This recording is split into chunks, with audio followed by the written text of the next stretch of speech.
وہ گلی کے کونے پر کھڑی اپنی معصوم بیٹیوں کو اپنی آنچل سے چھپانے کی کوشش کر رہی تھی۔ موسم پہلے سے زیادہ سخت ہو گیا تھا۔ موسلا دھار بارش میں بھی آنکھوں سے بہتے آنسوؤں کے پیچھے چھپے درد کو محسوس کر سکتا تھا۔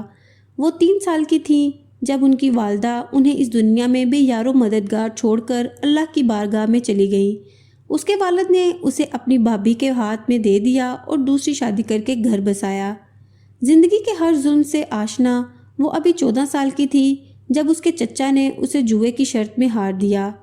صرف 1500 روپے کے عوض اس صفاک معاشرے نے اپنی زندگی کی ڈوریاں ایک شرابی کے حوالے کر دیں۔ 16 سال کی عمر میں جب وہ ایک بیٹی کی ماں بنی تو خود کو بھول کر بیٹی کے لیے زندگی گزارنے لگی۔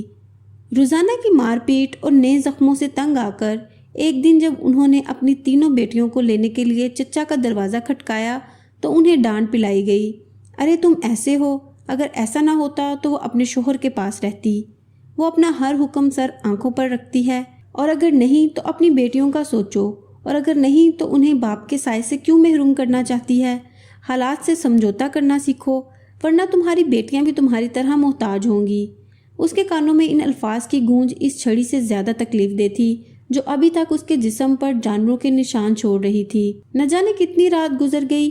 صبح میں اپنی لڑکیوں کے بھوک کی وجہ سے رونے کی آوازوں سے بیدار ہوا۔ اس کا مطلب یہ ہے کہ اس نے سمجھوتا کیا۔ وقت گزرتا جا رہا تھا، اپنی بزدلی دکھاتا، ہر روز ایک نیا زخم لگا، خون بہتا، لیکن اس نے سمجھوتا کر لیا۔ تاریخ کے کیلنڈر پر 10 سال گزر گئے۔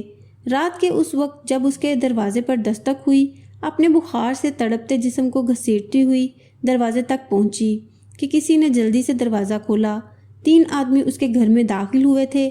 خیر یہ وہ لڑکی ہے جس کے لیے اس کے باپ نے سودا کیا ہے۔ ایسے الفاظ یا تیر تھے جو کانوں کو چھیدتے تھے۔ ارے تم کیا کر رہے ہو؟ تم کون ہو؟ چھوڑو میری بیٹی کو۔ ماں مجھے بچاؤ ماں، میں ان درندوں کو اپنا جگر بیچنے نہیں دوں گا۔ مجھے ایک خدائی طاقت نے تھام لیا تھا۔ تینوں کو ایک ہی جھٹکے میں سینے میں گھونپ دیا گیا۔ ہوا کا اچانک جھونکا اسے حقیقت کی دنیا میں واپس لے آیا۔ ماں اب ہم کیا کریں؟ کیا پولیس ہمیں پکڑ کر لے جائے گی؟ ایک گاڑی ان کے قریب آ کر رکی۔ تو آپ ہی ہیں جس نے بلایا؟ ہاں یہ میں ہوں۔ بتاؤ تم کیا کہنا چاہتے ہو؟ میں آپ سے صرف ایک ضمانت چاہتا ہوں کہ میری لڑکیوں کو دارالامان میں چھوڑنے کے بعد مجھے گرفتار کر لیا جائے گا۔ بیٹیوں کی چیخو پکار کے بعد ہی وہ گاڑی میں بیٹھی تھی، لیکن آج اس کے چہرے پر کوئی ندامت نہیں تھی، کیونکہ جو سمجھوتا وہ ساری زندگی کرتا تھا اسے بے سود بنا دیا تھا۔